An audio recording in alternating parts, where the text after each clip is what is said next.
Bien, buenas noches. Yo soy la doctora Jocelyn Farías. Por parte del equipo que lleva a cabo este protocolo, estamos muy agradecidos por la invitación que hemos tenido para poder presentarles la experiencia que afortunadamente hemos podido tener con los pacientes con el uso de la estimulación transcranial con corriente directa en pacientes que tienen paresia en el miembro torácico por secuelas crónicas de EBC.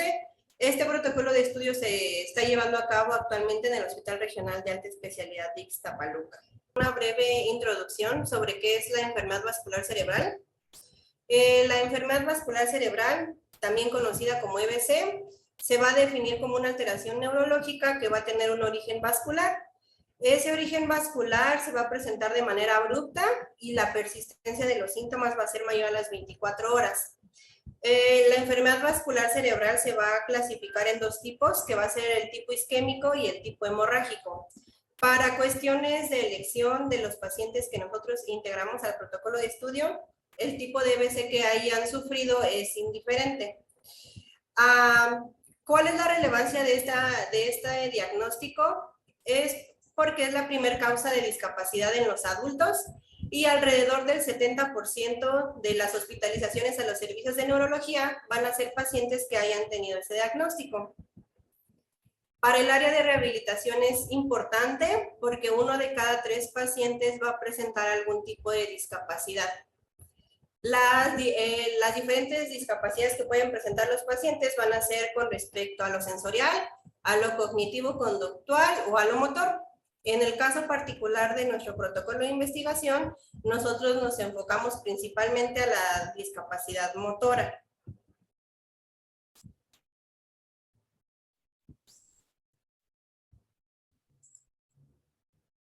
Bien, ¿qué sucede con los pacientes o con la funcionalidad cerebral posterior a sufrir un evento vascular cerebral? Lo que sucede es que la región afectada va a tener una nula capacidad de realizar las funciones que habitualmente realiza. Esto se va a ver reflejado en las primeras horas posteriores a haber sufrido el evento. Como pueden visualizar en la gráfica que tenemos aquí proyectada, posterior al evento vascular cerebral, en las primeras horas va a haber un decremento de la función. Posteriormente a eso, la función neuronal va a tener la capacidad de recuperarse de forma espontánea. A ese proceso se le va a conocer como plasticidad. Es un proceso que se va a llevar de forma fisiológica en todos los pacientes que sufran de un EBC. Como podemos visualizar aquí en la gráfica, en los primeros días posterior al EBC, incluso en las primeras semanas o meses, se va a volver a recuperar de forma exponencial la función que se perdió después de la lesión. Conforme van pasando los meses, ya llegando a los 6 meses posteriores al evento, se va a formar una meseta. Esa meseta nos indica que los beneficios o que la función obtenida o recuperada por el paciente se va a mantener hasta cierto punto un poco estancada. Como pueden darse cuenta, va a haber un porcentaje pequeño que puede aún así posterior a los 6 meses seguir obteniendo beneficio. Sin embargo, la gran mayoría de los pacientes pues se va a quedar estancado. Y en un porcentaje igual pequeño, incluso pueden volver a tener pérdida de las funciones recuperadas. Esto porque puede suceder por muchos factores, principalmente el factor ambiental. Va a depender del paciente, de si sigue realizando terapia, de si en casa le siguen facilitando la realización de las actividades de la vida diaria, etc. ¿Qué es lo que sucede después de los 6 meses? Porque aunque en las primeras semanas y en los primeros meses sí hubo una recuperación en la lesión a nivel cerebral, pasado ese tiempo ya no. A este fenómeno se le llama plasticidad maladaptativa. Sucede porque al momento de la lesión existe un desequilibrio entre la interacción de ambos hemisferios. Las primeras semanas y meses, el cerebro intenta recuperar en mejor manera las funciones que perdió. Pero posterior a los 6 meses, el hemisferio sano empieza a tener una conducta en la cual va a inhibir la funcionalidad del hemisferio dañado con la finalidad de intentar equilibrar las funciones que fueron perdidas al momento del evento vascular cerebral. Esto va a condicionar que el hemisferio sano trabaje más para intentar equilibrar, mientras que el hemisferio enfermo ya no se esfuerce por seguir ganando mejoría. Creo que perdimos la presentación, Yuli.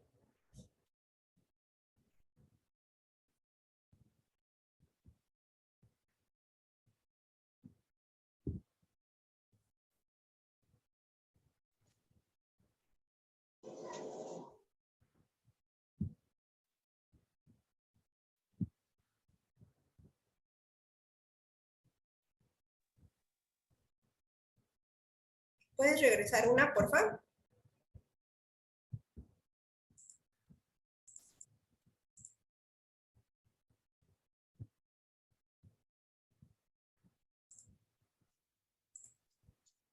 Bien. Justamente en esta plasticidad maladaptativa es en donde la estimulación transcranial con corriente directa va a ser su función. Esta técnica o esta terapia es una terapia de neuromodulación.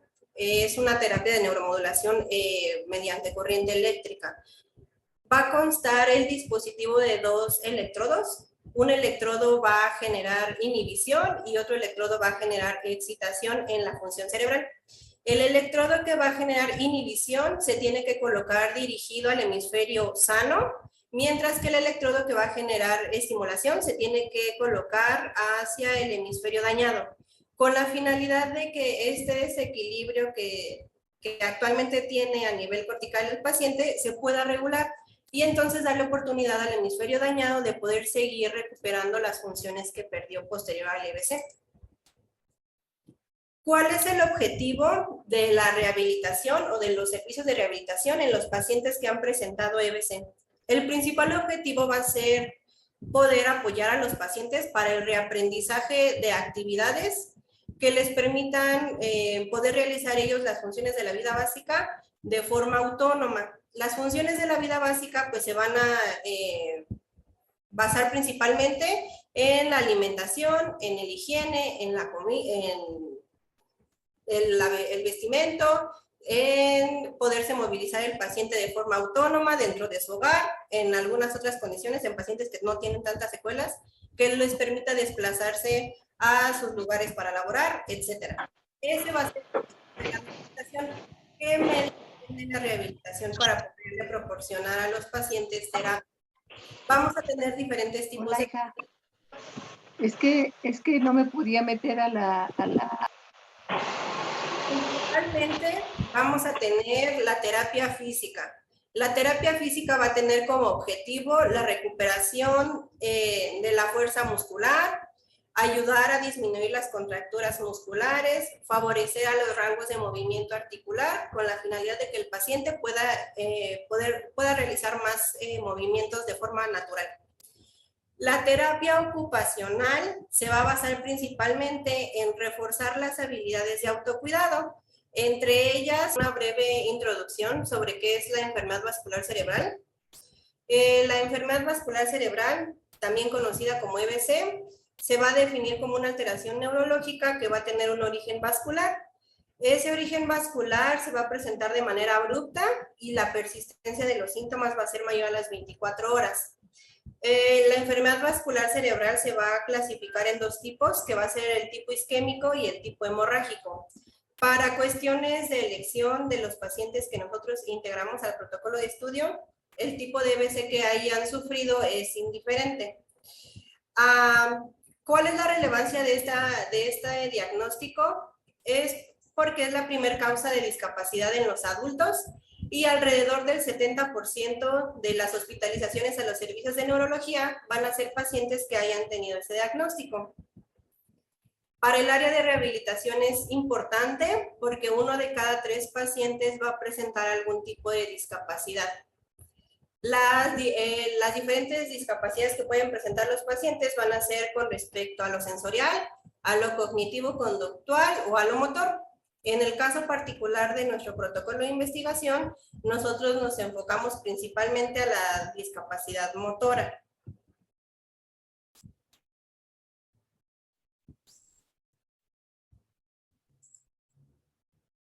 Bien, ¿qué sucede con los pacientes o con la funcionalidad cerebral posterior a sufrir un evento vascular cerebral?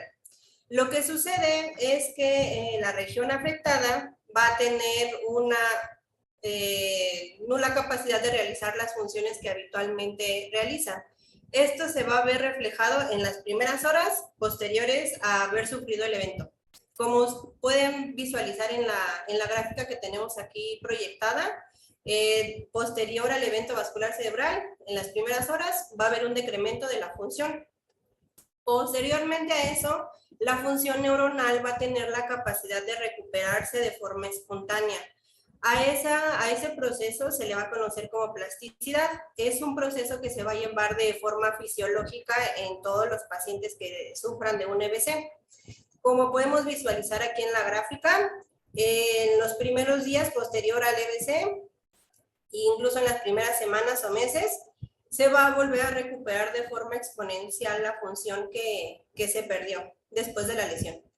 Conforme van pasando los meses, ya llegando a los 6 meses posteriores al evento, se va a formar una meseta. Esa meseta nos indica que los beneficios o que la función obtenida o recuperada por el paciente se va a mantener hasta cierto punto un poco estancada.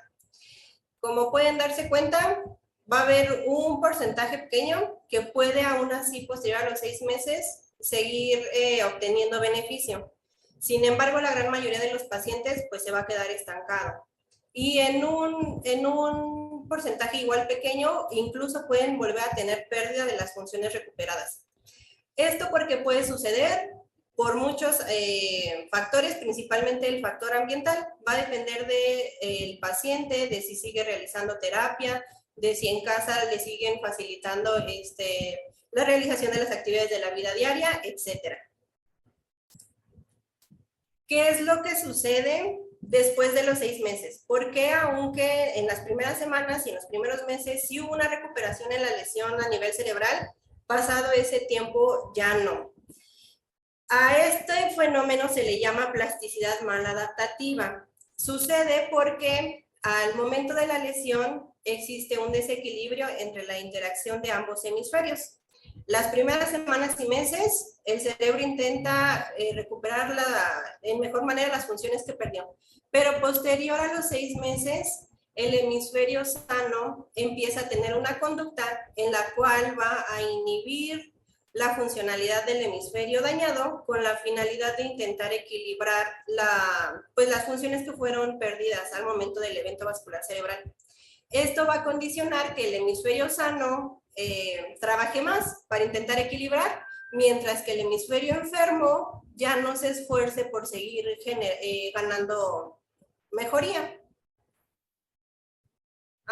Creo que perdimos la presentación, Yuli.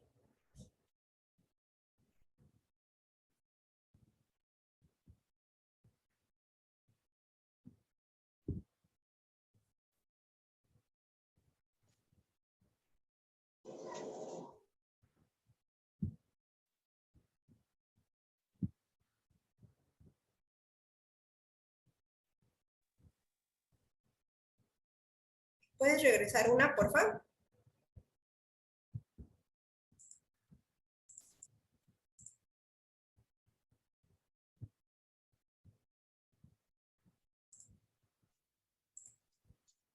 Bien. Justamente en esta plasticidad maladaptativa es en donde la estimulación transcranial con corriente directa va a hacer su función. Esta técnica o esta terapia es una terapia de neuromodulación. Es una terapia de neuromodulación mediante corriente eléctrica. Va a constar el dispositivo de 2 electrodos. Un electrodo va a generar inhibición y otro electrodo va a generar excitación en la función cerebral. El electrodo que va a generar inhibición se tiene que colocar dirigido al hemisferio sano mientras que el electrodo que va a generar estimulación se tiene que colocar hacia el hemisferio dañado, con la finalidad de que este desequilibrio que actualmente tiene a nivel cortical el paciente se pueda regular y entonces darle oportunidad al hemisferio dañado de poder seguir recuperando las funciones que perdió posterior al EBC. ¿Cuál es el objetivo de la rehabilitación o de los servicios de rehabilitación en los pacientes que han presentado EBC? El principal objetivo va a ser poder apoyar a los pacientes para el reaprendizaje de actividades que les permitan poder realizar ellos las funciones de la vida básica de forma autónoma. Las funciones de la vida básica pues se van a basar principalmente en la alimentación, en el higiene, en la comida, en el vestimento, en poderse movilizar el paciente de forma autónoma dentro de su hogar, en algunas otras condiciones, en pacientes que no tienen tantas secuelas, que les permita desplazarse a sus lugares para laborar, etc. Ese va a ser la rehabilitación. ¿Qué medios tiene la rehabilitación para poderle proporcionar a los pacientes terapia? Vamos a tener diferentes tipos de... Es que no me podía meter a la... Principalmente vamos a tener la terapia física. La terapia física va a tener como objetivo la recuperación de la fuerza muscular, ayudar a disminuir las contracturas musculares, favorecer a los rangos de movimiento articular con la finalidad de que el paciente pueda realizar más movimientos de forma natural. La terapia ocupacional se va a basar principalmente en reforzar las habilidades de autocuidado, entre ellas las habilidades básicas de la vida diaria que le permitan autonomía al paciente. ¿Cómo se va a lograr? Mediante la estimulación de la buena realización de la pinza gruesa, de la pinza fina, de la oposición del pulgar, técnicas de movilización, etc. También vamos a contar con terapia de lenguaje, que va a estar enfocada en la reenseñanza de la habilidad de lenguaje. Y en el caso de la rehabilitación mental, aunque con respecto a nuestro protocolo no es lo prioritario, también estamos enfocados en ayudar a los pacientes con padecimientos como la depresión, la pérdida de la memoria y las habilidades del pensamiento.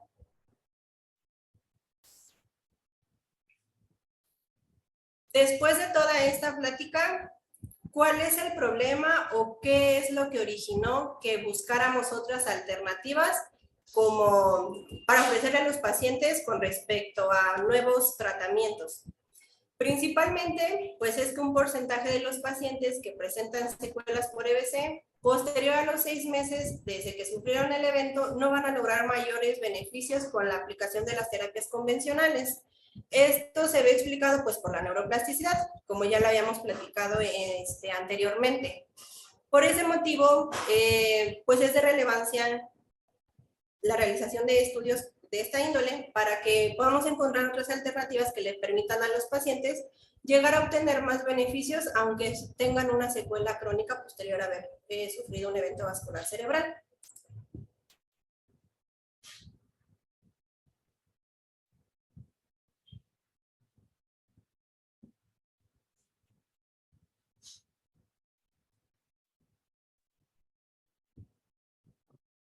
Vale, una vez que detectamos este problema en rehabilitación, ese es el motivo por el que decidimos realizar este protocolo que lleva por nombre estimulación transcraneal con corriente directa en pacientes con paresia de miembro torácico por secuelas crónicas de EBC. Vale, ¿cuál es nuestra hipótesis? Nosotros pensamos que la estimulación transcraneal con corriente directa en conjunto con una terapia ocupacional mejora el proceso de recuperación funcional para los pacientes, reincorporándolos a sus actividades de la vida diaria. La intención es recuperar el miembro torácico afectado en estos pacientes que ya tienen unas secuelas crónicas.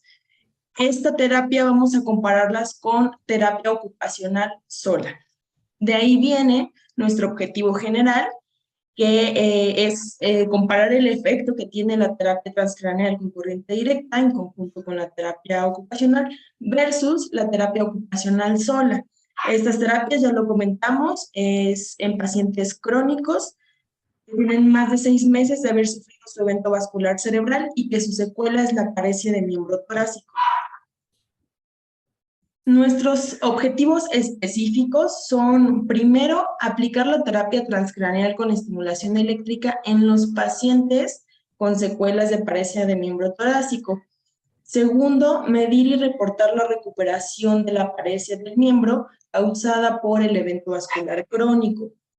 Tercero, determinar la mejoría de la funcionalidad en las actividades básicas de la vida diaria, que ya mencionamos anteriormente, como el vestido, la higiene, la alimentación y el traslado del paciente.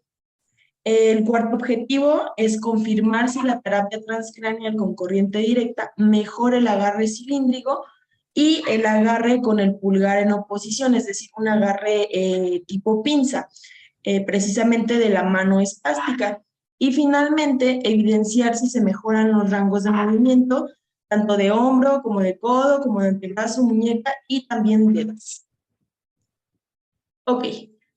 Los criterios de inclusión que se utilizaron para este protocolo son pacientes que sufrieron un EBC hace más de 6 meses, pacientes con espasticidad de mano en escala Ashworth 1 o 2, que ahorita vamos a hablar un poquito más de eso, pacientes mayores de 18 años que tengan el reporte del evento vascular cerebral por estudios de imagen, neuroconducción sin datos de degeneración axonal severa, igual vamos a hablar un poquito más de estos estudios más adelante, pacientes con estudios de electroencefalograma sin datos de actividad irritativa, pacientes con estudios de potenciales somatosensoriales con respuesta a nivel cortical, pacientes sin tratamiento médico con neuromoduladores, pacientes con hipertensión arterial sistémica y diabetes mellitus controlada, pacientes con extremidad superior anatómicamente íntegra y finalmente que el paciente cuente con la facilidad de asistir a al menos 20 sesiones de terapia. Dentro de nuestros criterios de exclusión tenemos a los pacientes que su EBC tiene menos de 6 meses de haber sucedido, pacientes menores de edad, pacientes con epilepsia, que tomen fármacos neuromoduladores, que cursen con un embarazo en cualquier trimestre de la gestación, pacientes a los que se les ha realizado craniectomía o que tengan alguna lesión en la piel cabelluda, pacientes con contracturas estructuradas en la mano afectada, menor a 20 puntos en la escala de Fullmeyer, ahorita hablamos también de eso, pacientes con enfermedades centrales neurológicas agregadas, como son la esclerosis lateral amiotrófica, esclerosis múltiple o la neurocisticercosis. También vamos a excluir a pacientes que recibieron tratamiento con toxina botulínica en la mano en los últimos 9 meses. Pacientes con hipertensión arterial sistémica no controlada, pacientes con polineuropatía severa y pacientes con enfermedades psiquiátricas o que no cooperen durante el tratamiento, porque esto nos dificultaría un poquito que el paciente siga las indicaciones. Okay. Los criterios de eliminación, tenemos a los pacientes con recurrencia de enfermedad cerebrovascular, pacientes que se embaracen durante el tratamiento, que tengan un descontrol de diabetes o de hipertensión durante el tratamiento, pacientes que sean hospitalizados durante el tratamiento, que deseen darse de baja del protocolo, pacientes que presenten un evento convulsivo, trastornos de conducción cardíaca, pacientes con deterioro cognitivo durante la aplicación del tratamiento y finalmente pacientes que tengan pérdida de la integridad anatómica, hablamos básicamente de brazo. Ok, para la metodología de nuestro estudio es un estudio piloto, que quiere decir que podemos aumentar la muestra de pacientes. En este momento tenemos el grupo 1, que está representado por el color negro, y el grupo 2, representado por el color amarillo. Ambos grupos recibieron una evaluación inicial. Posteriormente, al grupo 1 se le realizó la terapia con estimulación transcraneal más terapia ocupacional, mientras que el grupo 2 recibió terapia ocupacional más placebo. Posterior a esas 10 sesiones, se realiza una segunda evaluación y después de haber terminado esta segunda evaluación, se intercambian las terapias entre ambos grupos. se hace una tercera evaluación al finalizar y posteriormente tenemos una cuarta evaluación, pero hasta los 6 meses para evaluar la mejoría de los pacientes. Lo que nosotros queremos es investigar si los pacientes lograron una mayor mejoría, se mantuvieron con las ganancias que tuvieron durante la terapia o si incluso tuvieron pérdidas de la ganancia que se brindó durante la terapia. Para la valoración de este protocolo, lo que usamos en cuanto a los pacientes fue la escala de Fullmeyer, índice de Bartel, escala de Ashworth y estudios electrodiagnósticos. Vamos a ir hablando un poquito más de cada uno de ellos. La primera escala que utilizamos para la valoración clínica, en el caso de los pacientes, es la escala de Fullmeyer. Esta escala, su principal objetivo es valorar el funcionamiento total de la extremidad superior. Como se pueden dar cuenta aquí en la imagen, va a ir dividiendo dependiendo de cada segmento que se va a valorar y principalmente va a valorar la fuerza muscular, va a valorar los reflejos osteomusculares y va a valorar la capacidad que va a tener el paciente de poder realizar movimientos simples o con alguna sinergia. Los movimientos sinérgicos quieren decir que es un movimiento compuesto, en donde varios músculos actúan, en donde varias articulaciones actúan para permitirle al paciente desarrollar una actividad en específico. Como se pueden dar cuenta, a esta escala se le va a dar un valor numérico con respecto a si el paciente puede o no realizar la actividad que se va a valorar. En caso de que no pueda realizarla, pues la puntuación va a ser 0. En caso de que pueda realizarla de forma total, vamos a darle una puntuación de 2 y de forma parcial una puntuación de 1. El total de la evaluación consta de 36 puntos. Justamente por eso dentro de los criterios de inclusión está que al menos tengan 20 puntos dentro de esta escala, porque eso nos garantiza que el paciente va a poder desarrollar los ejercicios que nosotros vamos a estar aplicando.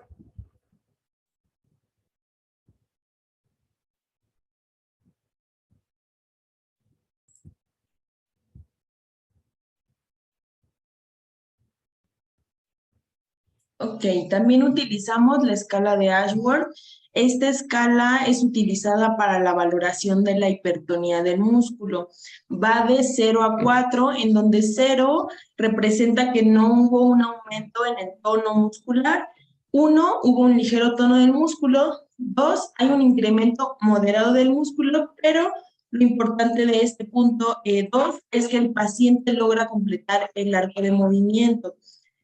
El número 3 es un incremento marcado y aquí al paciente se le dificulta completar el arco del movimiento.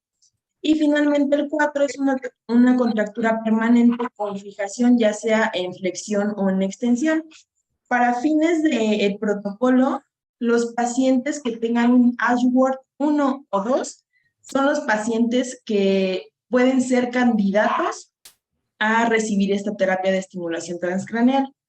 Los pacientes con 3 o 4 no podrían ser candidatos porque estos pacientes ya tienen una contractura estructurada que no reduce. Entonces, esto dificulta la capacidad del paciente para realizar ejercicios o movimientos que se indican durante la terapia de estimulación.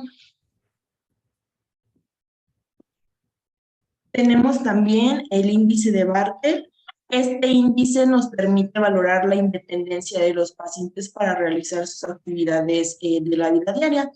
Valora la alimentación, la higiene y el vestido y depende de si el paciente es capaz de realizar estas actividades solo, si necesita ayuda o si depende totalmente de que alguien realice estas actividades por él. También es una escala que ocupa puntuación y esta puntuación se va a dar de acuerdo a la independencia del paciente. Muy bien.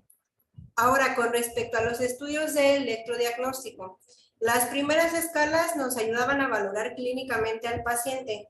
Los estudios de electrodiagnóstico nos van a permitir valorar que el funcionamiento fisiológico se esté llevando de forma adecuada para garantizar que el paciente puede ser candidato para recibir la terapia con estimulación transcraneal con corriente directa.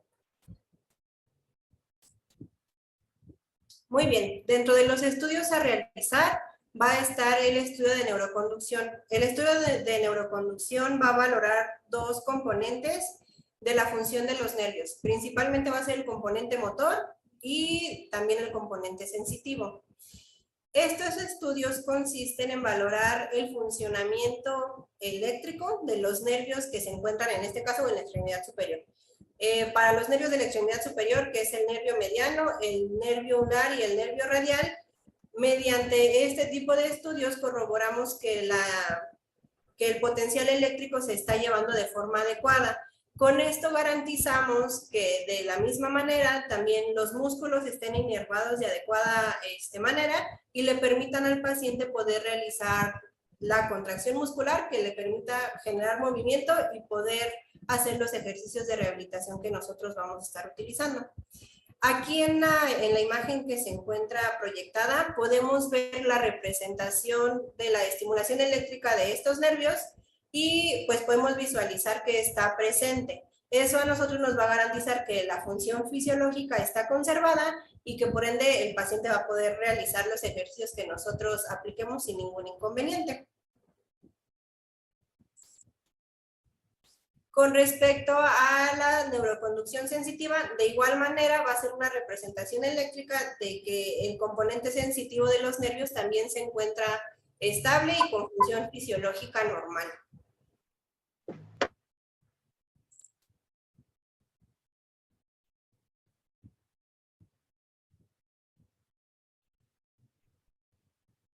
Ok, en esta gráfica podemos ver los potenciales evocados somatosensoriales.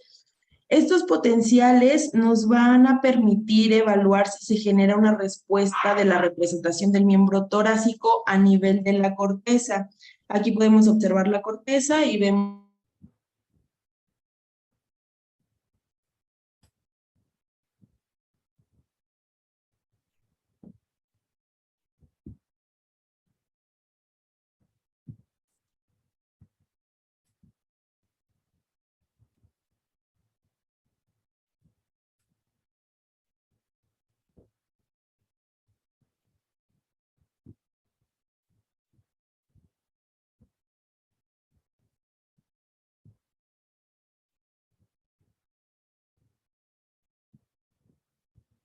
Creo que Julie está teniendo problemas con su micrófono. Pero con respecto a los potenciales evocados somatosensoriales, este también es un estudio que se realiza con la finalidad de corroborar que a nivel cortical la vía en donde se integra la función de la extremidad superior pues continúe estable e íntegra, lo que nos garantice que el paciente pues va a poder realizar los movimientos y los ejercicios que nosotros vayamos a aplicar durante la terapia.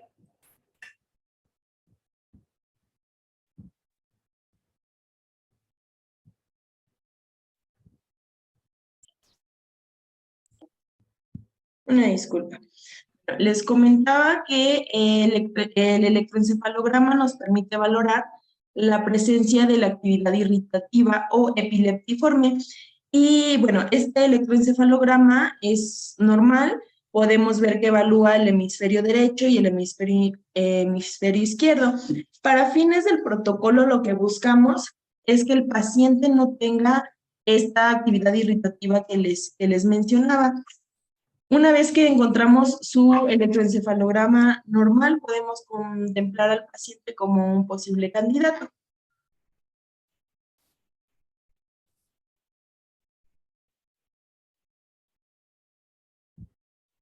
En cuanto a los avances que hemos tenido con este protocolo, hasta el momento han participado 10 pacientes, de los cuales todos se encuentran en espera de su última evaluación, las que les comentaba que se hace a los 6 meses para el registro final de los beneficios obtenidos. Y aparte, pues nos encontramos todavía contactando y valorando pacientes para considerarlos como potenciales candidatos que puedan participar en el protocolo y nosotros poder aumentar la muestra de pacientes.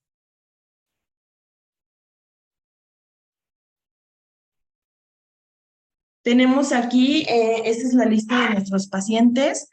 La edad varía muchísimo. Nuestro paciente más joven tiene 20 años y nuestro paciente más grande tiene 74. La paciente más joven que tenemos tuvo su EBC hace más de 3 años. Entonces sí tenemos diferentes edades y diferente tiempo de que sucedió el EBC.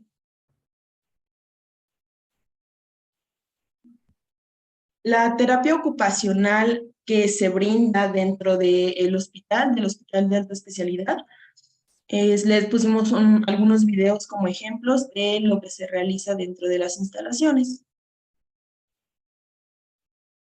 En este video podemos observar al paciente, está realizando ejercicios que lo ayudan con la pronosupinación. Si se pueden dar cuenta, podemos observar el esfuerzo que está haciendo el paciente, las indicaciones que le están dando ánimos también. En este otro video podemos ver un ejercicio en donde el paciente está haciendo extensión. Sin embargo, pues no logra completarla de manera correcta. La intención de este ejercicio, además de lograr una extensión, es la pinza fina. El paciente intenta abrir la cadena de seguridad, pero lo hace con mucha dificultad.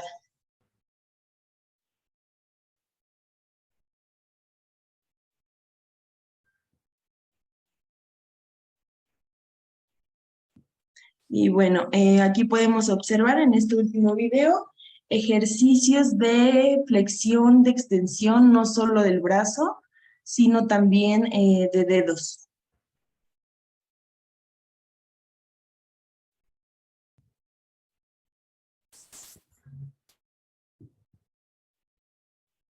Tenemos otros videos que ejemplifican la terapia ocupacional dentro del hospital.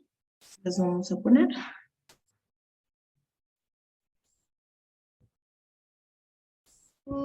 Aquí en este primer video, pues estamos trabajando también ejercicios de pronosticción con este paciente. Este paciente tiene la secuela en la extremidad superior derecha.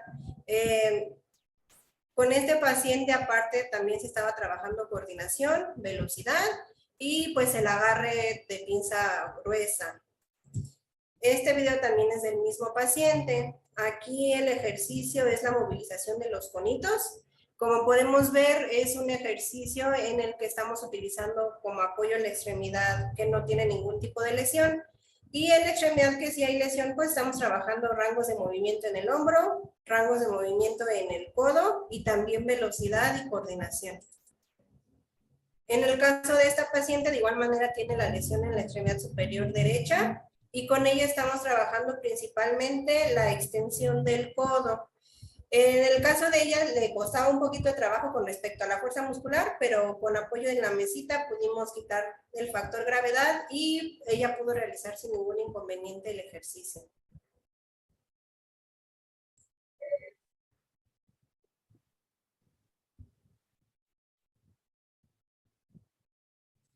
Muy bien, con respecto a los resultados preliminares. Estos resultados no son un análisis estadístico formal, ya que son solo del primer grupo de pacientes que hemos tenido, y estas gráficas pues fueron diseñadas por nosotros con la finalidad de poder representar de forma visual la mejoría que obtuvimos en los pacientes. Para apoyarnos para hacer este análisis, nosotros utilizamos la escala de Fullmeyer, que es la escala con valores cuantitativos que podemos representar. En el primer componente que valora la extremidad superior completa, como se pueden dar cuenta, en la gran mayoría de los pacientes hubo avance. Las barritas de color naranja corresponden a la valoración inicial antes de la aplicación de la terapia y las barritas en color verde son la valoración final, posterior a la administración de las 20 terapias. Si se dan cuenta, en la gran mayoría pues hubo beneficios. Y en algunos pacientes, aunque no hubo beneficios visibles, pues sí se mantuvo la ganancia basal con la que ellos llegaron con nosotros.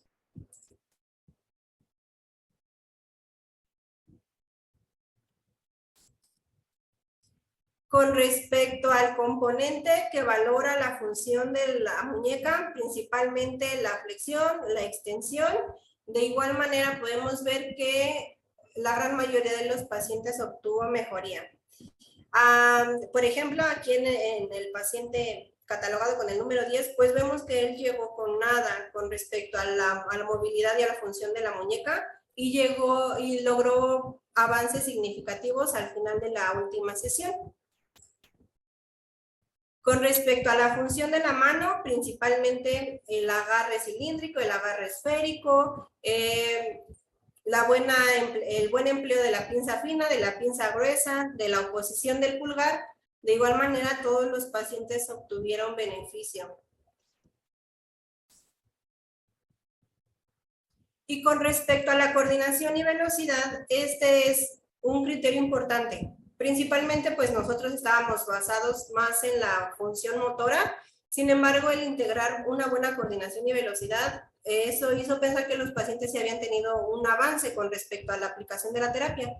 En algunos pacientes, aunque no se logró un beneficio visible, sí se pudieron trabajar en otros ámbitos, y en los pacientes en los que sí se logró beneficio en la coordinación y velocidad, pues en algunos sí es muy notable.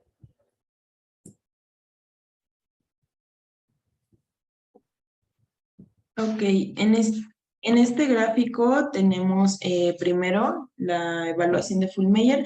Vemos en este gráfico de manera general, ya no por partes, no vemos solo muñeca o antebrazo, de manera general las ganancias de cada paciente. Definitivamente todos los pacientes tuvieron ganancias, no hubo ningún paciente que se quedara estancado o que perdiera no hubo ninguno. Entonces todos tuvieron una mejoría muy notoria y muy grande. Y bueno, con respecto al dolor articular, no era nuestro objetivo, no buscábamos disminuir el dolor. Sin embargo, la mayoría, si no es que todos los pacientes, reportaron disminución del dolor en la extremidad. Y esto definitivamente pues les ayudó a realizar mejor los ejercicios y a elevar un poquito más el brazo, entre otras cosas. La disminución del dolor articular fue clave para las terapias que se estuvieron realizando. Ok, vamos a comenzar con los videos de las evoluciones del paciente. Es algo que nos motiva mucho porque notamos los resultados de manera gráfica, sí, pero ver al paciente evolucionando y haciendo ejercicios más complejos que como los que hacía al principio o haciendo la actividad más fácil, eso fue algo con mucho peso. Entonces vamos a comentar un poquito por acá. Este es el primer paciente. Con él, este paciente en este video que se está reproduciendo es su primera sesión. Podemos observar cómo pues, requiere asistencia de la otra extremidad. También observamos que no tiene un buen agarre en pinza, a pesar de que pues, está sosteniendo un objeto que es más o menos grueso, pero él tiene una extensión de dedos deficiente. Ahorita vamos a verlo un poquito más adelante en este video. En este segundo video que vamos a reproducir, observamos al mismo paciente, pero con 3 sesiones de diferencia. Vemos una notable mejoría en la pinza. Está tomando, por ejemplo, aquí objetos que son lisos, pesados y además complicados de sostener para él, porque no se parecen a los objetos que estaba sosteniendo en la primera sesión. Aquí, por favor, observen la altura a la que el paciente logra elevar el brazo. Él no lograba esos niveles, sí todavía necesita apoyo del brazo sano, pero necesita el apoyo hasta cierta altura. Muy bien. Estos videos también son de de una paciente de las primeritas a las que pudimos ofrecerle la terapia. En el primer video podemos ver cómo ella está realizando un ejercicio compuesto. En este ejercicio estamos trabajando la pronosupinación de la extremidad, estamos trabajando rangos de movimiento en el hombro y estamos trabajando la extensión del codo. Esta paciente desde que llegó, su pinza fina no era tan mala, pero aquí el factor dificultad pues era poderlo quitar del postecito, ya que tenía una altura bastante significativa.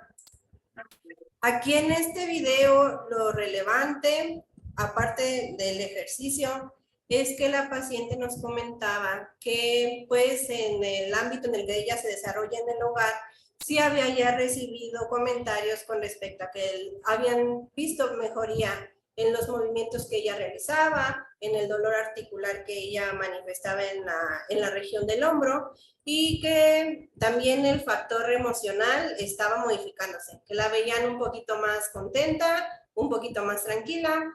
De forma indirecta también estábamos ayudándole a los pacientes con esas cuestiones. Muy bien, aquí el paciente, en específico este paciente es uno de los que ha tenido mejor evolución. Él está trabajando ahí en fortalecer el agarre cilíndrico y los rangos, la movilidad de la pronosupinación y los rangos de movimiento en el hombro. Como se pueden dar cuenta aquí en este primer video, pues la torre que él lograba hacer era todavía una torre pequeña. Aquí la torre ya es mucho más grande, la movilidad del hombro ya no está tan limitada y el agarre cilíndrico es mucho mejor, ya le permite tener un movimiento con mayor coordinación y con mayor velocidad.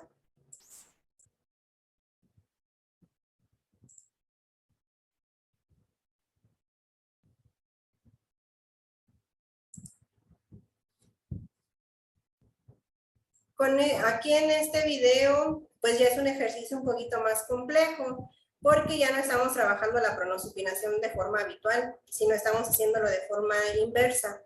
Esto también se convirtió en un reto para el paciente, lo cual los motivaba a seguir practicando el ejercicio. Con él pasamos del agarre cilíndrico, como en el primer video lo vimos, a la pinza fina. Pues los objetos con los que trabajamos son objetos complicados de sostener, porque la pinza fina no estaba todavía bien completada, y aún así lo lograba hacer de forma adecuada. Evidentemente se corregía el ejercicio, pero lo lograba hacer.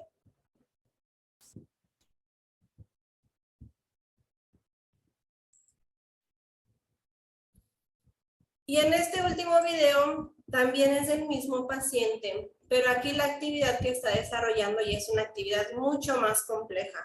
Aquí ya estamos trabajando pinza fina y principalmente coordinación y velocidad. Si ustedes se dan cuenta, pues aunque pareciera ser una actividad sencilla, y a algunos que no tenemos ningún tipo de problema nos llega a costar trabajo, él estaba logrando desarrollarla. De hecho, este fue como el último ejercicio que le proporcionamos a él, y con respecto al tiempo, las últimas veces que logró realizarlo, ya era mucho más rápido.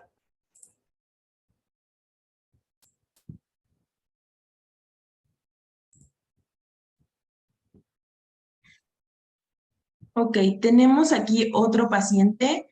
Él, por ejemplo, en este primer video observamos que está trabajando con conitos, requiere asistencia a nivel del codo para poder hacer una elevación del miembro torácico, y pues aparte observen también, por ejemplo, vamos a repetirlo, observen también en la dificultad para poder realizar una pinza gruesa, es decir, el trabajo que le cuesta a este paciente poder sostener el cono. Ok, luego en este segundo video que podemos ver por aquí, tenemos al mismo paciente, pero con algunas sesiones de diferencia. Si se dan cuenta, aquí él está realizando una actividad que aparentemente puede ser sencilla, pero para él no lo es, porque a él se le dificultaba bastante poder elevar el brazo. Entonces, él en este video está haciendo movimientos de abducción de hombro y al mismo tiempo está realizando un agarre cilíndrico que pues es bastante complicado. Entonces, este tipo de ejercicios a él le ayudó bastante. Vamos a poner el siguiente video. Lo importante con este video es que, si se dan cuenta, él ya no requiere asistencia de su otra mano. Este paciente es él en sus últimas sesiones. Si se dan cuenta, por ejemplo, en este video, el paciente está haciendo un movimiento compuesto. Además, observen la facilidad con la que él logró estirar bien el brazo. Hizo una extensión muy buena, la mejoría del tono muscular se ve, es muy evidente.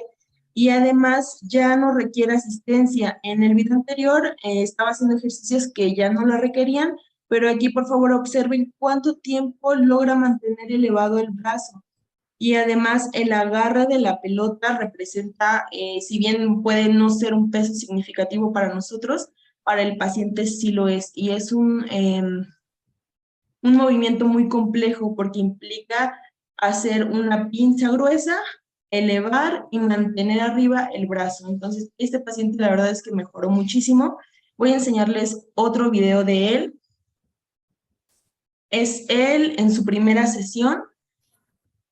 Observen de igual forma, por favor pongan atención en cómo él necesita recuperarse, recobrar fuerzas para volver a hacer el ejercicio. Ahí lo vemos, igual es la primera sesión, necesita asistencia de su brazo sano para poder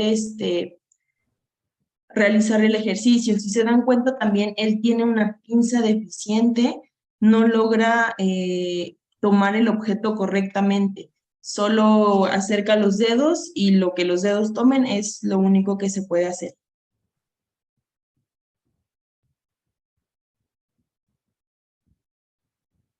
¿Okay? Y este siguiente video es el mismo paciente en sus últimas terapias. Observen cómo ya no necesita la asistencia del otro brazo, mejoró muchísimo el agarre de pinza, está sosteniendo además diferentes tamaños, logra mantener el brazo y el codo elevados, entonces él tuvo una mejoría muy impresionante en ese sentido.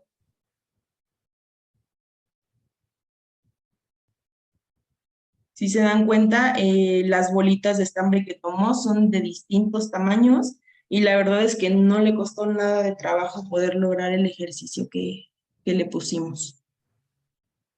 Aquí tenemos, antes de reproducirles estos videos, me gustaría contarles un poquito de ella.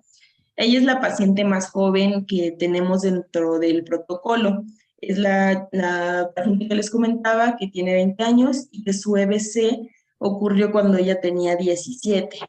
Entonces, ella venía muy renuente, a pesar de que ella aceptó participar en este protocolo, como ella ya estaba tan adaptada a sus actividades y a cómo hacía sus actividades, aquí justamente entra la parte de la plasticidad maladaptativa. Ella ya sabía cómo se acomodaba para hacer las cosas, entonces cuando nosotros le poníamos un ejercicio y le indicábamos de qué forma hacerla, ella siempre estaba como muy renuente y siempre decía, no puedo, está complicado, esto no me sale. Entonces, esta es ella en su primera sesión.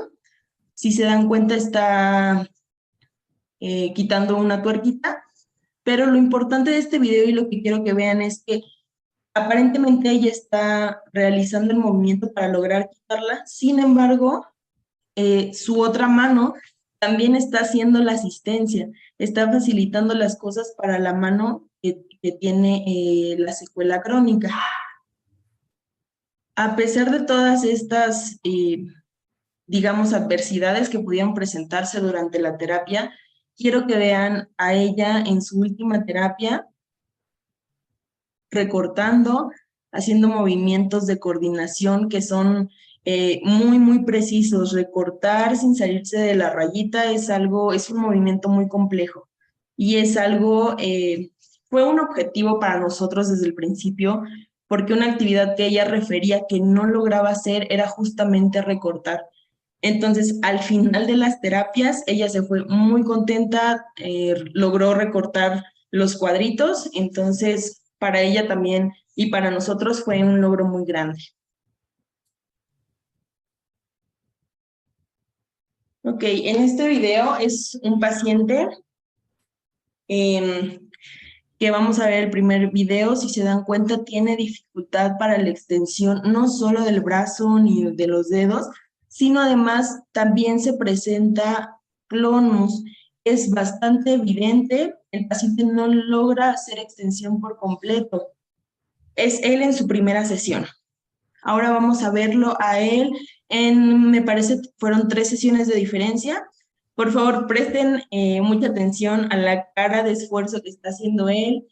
Se nota el trabajo que le está poniendo, el empeño, cómo se le dificulta realizar algo.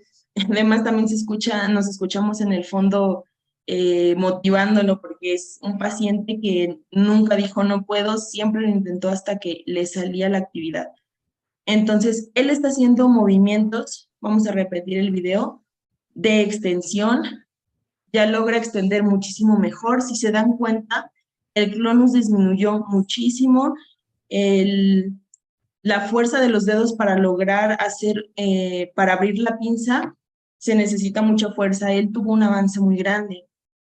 Y finalmente vamos a ver a este mismo paciente en sus últimas terapias. Por favor, vean cómo el clonus desapareció. Vean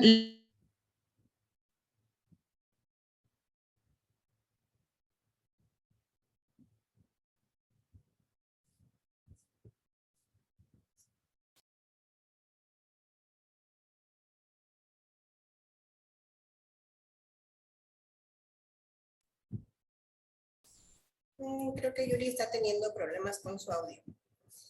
Pero, pues en general, la evolución de este paciente es notable mediante los videos.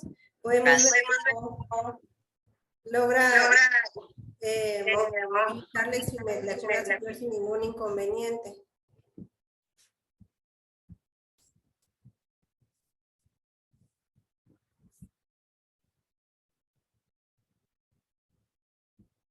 Bueno, en lo que Yulin logra compartirnos de nuevo la presentación, ya nos faltan poquitos videos para poderles presentar y el testimonio de un paciente.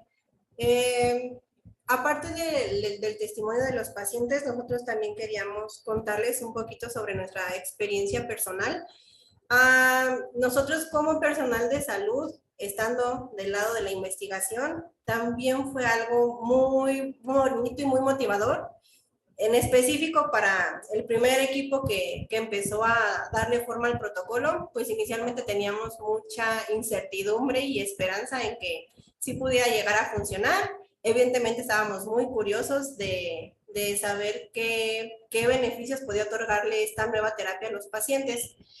Después de aventarnos todo el componente logístico, de que pudieran aprobar la realización del protocolo, cuando empezamos a citar pacientes, a conocerlos, a entrevistarlos, ellos traían un componente de esperanza muy grande. Entonces a nosotros eso sí nos mortificó un poco. Teníamos un poco de miedo de darnos cuenta que a lo mejor lo que esperábamos no iba a suceder y pues los pacientes estaban muy esperanzados con que eso sí pasara.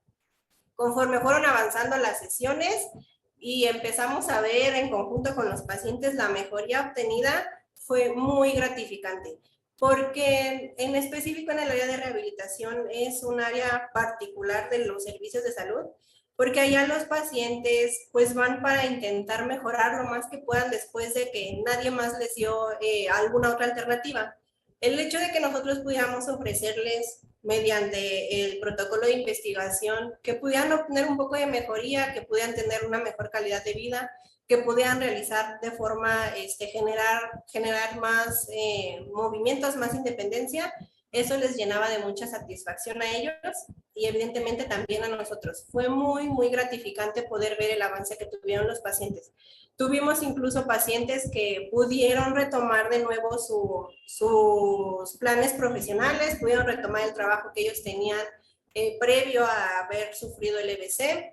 Entonces, en definitiva, pues es un protocolo que todavía tiene mucho por dar, para poder seguir investigando. Incluso creemos que se pueden abrir más líneas de investigación con respecto al uso de este tipo de terapia en pacientes que tengan EBC agudo, no precisamente crónico, que es el objetivo de nuestro protocolo actualmente. Y evidentemente pues también estamos muy agradecidos con los proveedores de confiar en el protocolo, de hacernos partícipes, proporcionándonos los equipos, y pues queremos mostrarles que sí, los pacientes lograron obtener mejoría. En definitiva, pues creo que los más agradecidos con la realización de ese protocolo pues han sido ellos.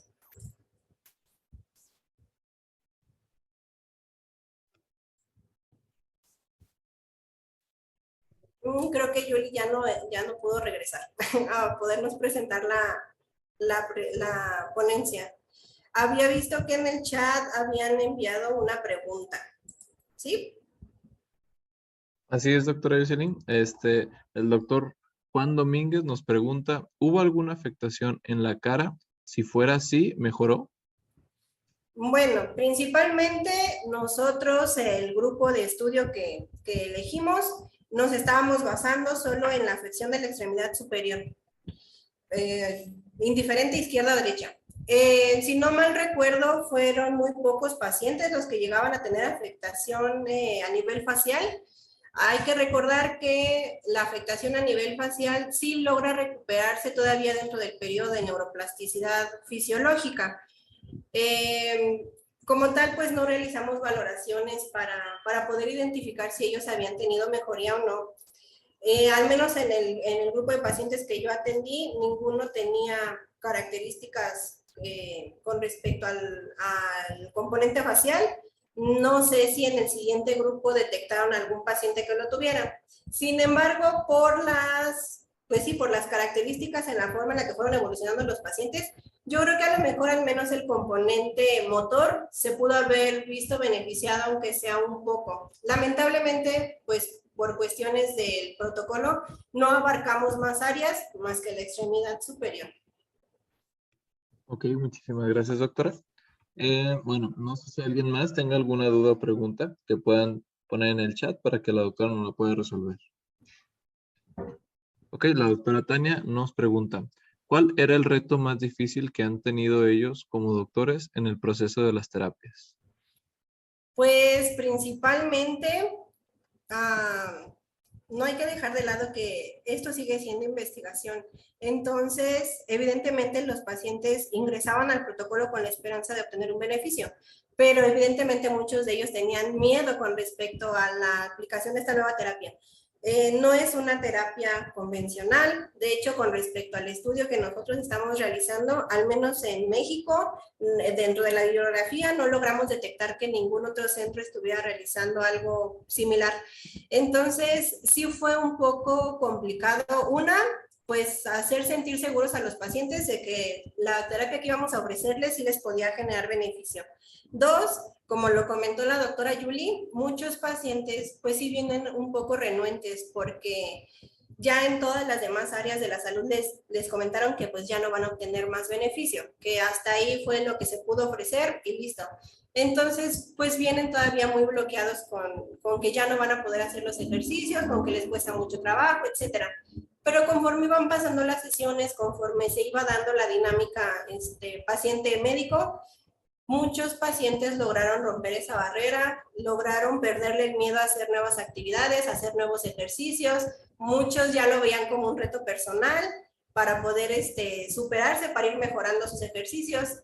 En definitiva, yo creo que más que retos en este protocolo, ha habido muchas expectativas que se han cumplido, y pues verdaderamente los pacientes se han ido muy agradecidos por la iniciativa que tuvimos y por poderlos incluir y que ellos se hubieran visto beneficiados.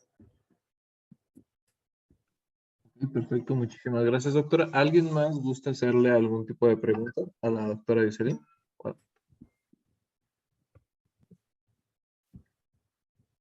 Ok, la doctora María nos pregunta, cuando llega a faltar una parte de su mano, dedo, ¿qué tan difícil o qué tan fácil es la terapia?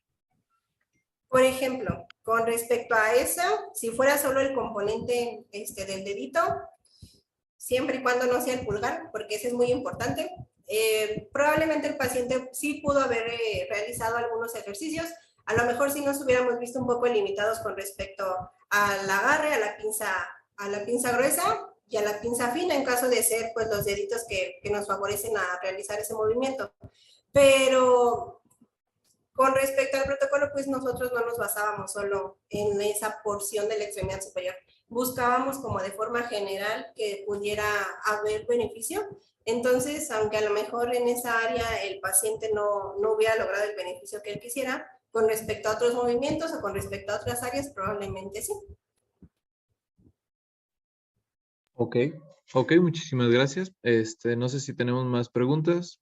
Ok, la doctora Dana nos pregunta, ¿los pacientes más difíciles de aceptar y adaptarse a este tipo de terapias fueron las personas de edad jóvenes o de edad más madura? Hubo de todo. Por ejemplo, la paciente que la doctora Yuli nos presentó, ella es nuestra paciente más joven, pues iba muy renuente a querer participar. Después de la colaboración, de la participación, etcétera, lo logró.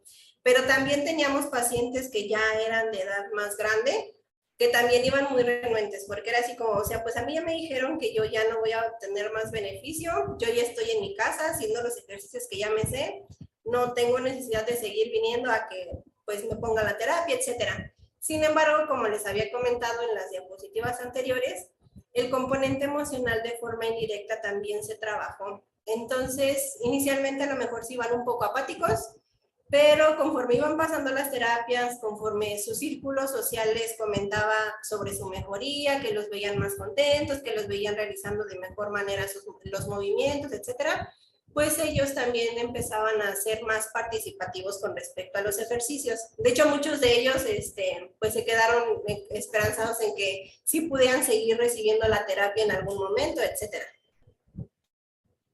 Ok, muchísimas gracias, doctora. Bueno, creo que al parecer ya no tenemos más preguntas en el chat.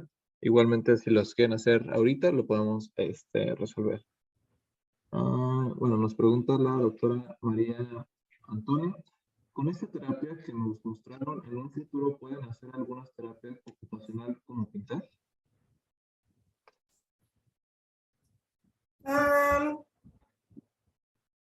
Evidentemente sí, todo va a depender mucho de, pues, de qué tan limitado, de qué tan grande sea la secuela que tengan los pacientes.